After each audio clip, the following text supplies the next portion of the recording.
welcome to my store. If someone had a ton of aptasias and Mojano anemones, how would you get rid of them? Well, basically, aptasia and Mojano anemones, 20 years ago, people used to buy them. They're a very opportunistic anemone that will live under most conditions, and when the lighting wasn't very good and the filter wasn't very good, we had trouble keeping these anemones. Now, if you look at this anemone, we got this last October sometime. So it's been here quite a while, and see how big he's gotten? Same for this. This has been here a number of months, and they've gotten very big. But if you have aptasias or Mojanos in here, they will sting these corals. So what you do is you use some kind of biological control. Now there's peppermint shrimp. They're the ones that are my favorite way of controlling it. Peppermint shrimp will eat the aptasia or Mojano anemones, and they will pick them right down to the base so that there's nothing left to regrow. If you use butterfly fish that eat the anemones, they will actually just almost clean it up, but then when you take the butterfly fish out, the aptasias and Mojanos will come back. You can use a nudibranch. A nudibranch is a snail that does not have an external shell. They have a microscopic internal shell, and that's just the last vestiges of their old shell. They only eat aptasia or Mojano anemones. After you run out of aptasia and Mojanos, they starve, they die. I don't like that. I like the peppermint shrimp because they will eat other food, plague food, any bits of detritus and debris on the bottom. Wasn't there also an experiment you did with a certain starfish? A Bahama mama starfish will actually eat aptasia anemones as well. The disadvantage of the Bahama mama is it will eat your corals and other anemones also. Okay. So if you want to have the most stable saltwater fish tank, how would you do it? Basically, if you have a fish-only tank, the fish they eat... What? Come over here so Aaron can sit down. No, don't stare at that. Okay, ask the question again. Well, then I'll just start again. Are you going to go talk for more than 10 minutes? I don't know. If somebody wanted to have the most stable saltwater fish tank, how would they go about doing it? Basically, the most stable fish tanks has a variety of different life forms in it. You have your fish, they're at the top of the food chain. So their waste and their uneaten food and food that just passes through them, they don't digest 100% of their food, so that passes through them. Then you would have hermit crabs. They would eat bits of food that are left. They'd eat algae that's on the rocks. The algae grows from the nutrients in the water. Then you have the snails. You have snails that roam around on the glass and on the rocks, and they eat algae and uneaten bits of food. You have snails that live under the gravel, like Necarius and bumblebee snails, olive snails. They cruise through the substrate, the gravel, the mud, stuff like that. If they smell something that food-wise, they come up and they eat it. Then you have your sea cucumbers, your serpent starfish, brittle starfish. These are detritivores. They eat further down the food chain. And you can have rotifers and copepods. They're microscopic organisms that will eat further and further and further down the food chain until the majority of the food has been used up and digested. Okay. And where do corals and anemones fit into that? Corals and anemones are filter feeders. They will filter rotifers out of the water. They will filter microalgae out of the water. Rotifers will also eat bacteria that are in the water as a food source. And then the rotifers in turn feed the corals, the filter feeders like your feather dusters and stuff like that. And what if you don't have rotifers? Will your anemones live? The anemones will live if they have something to eat. You can feed them yeast. You can feed them with light. See, light provides photosynthesis.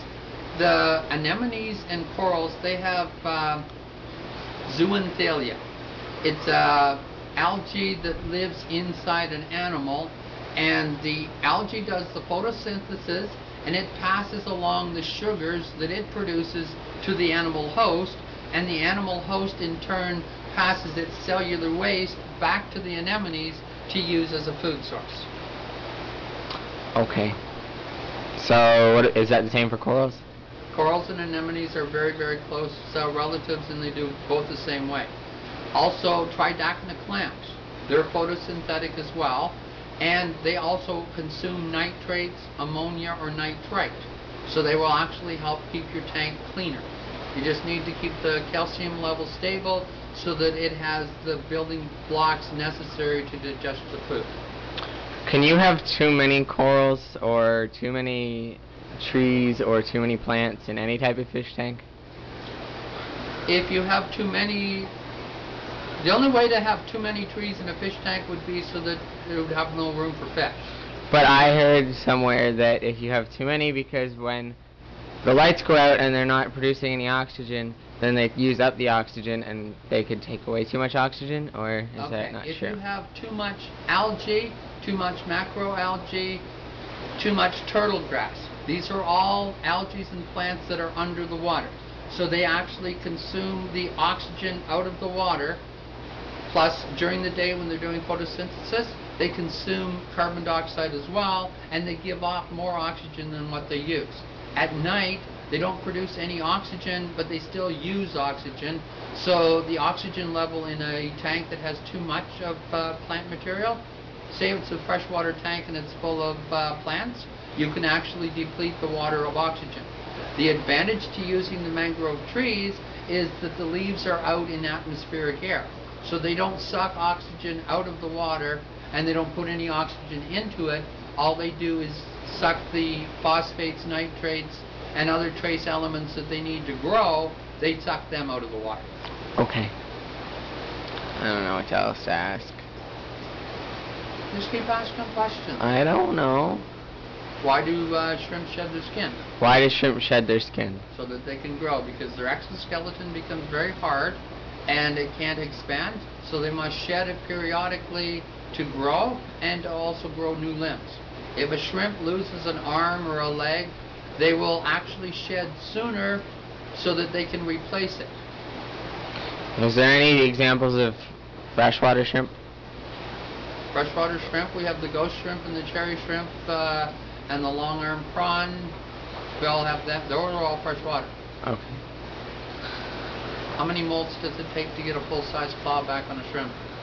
So if a shrimp loses a claw, how many molts will it take for that claw to be back to where it was when it was lost? Usually about 3. The very first molt after the loss of the limb, you'll get a little tiny shrimp arm or leg. The next molt, it'll be about half size. The next molt, it'll be full size. Okay. Do shrimps molt as often when they get old? Do shrimps molt as often when they get older? No, they don't. Basically, molting is done for growing. So once a shrimp is basically full size, it can go a long time between molts because it's not going to get any bigger. What happens to the molt?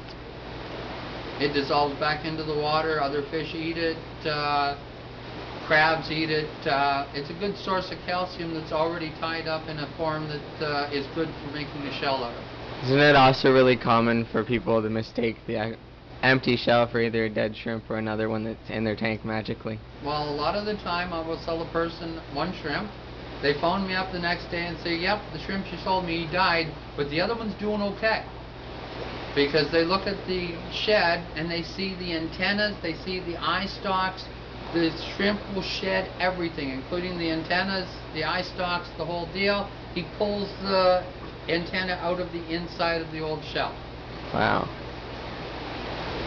And another thing you'll notice is if the antenna are broken off really short, so they'll be only that long on the shed, the antenna on the new shrimp will be full size. It seems the antenna can grow back quicker than legs. I guess because there's less to them, less material. Mm-hmm.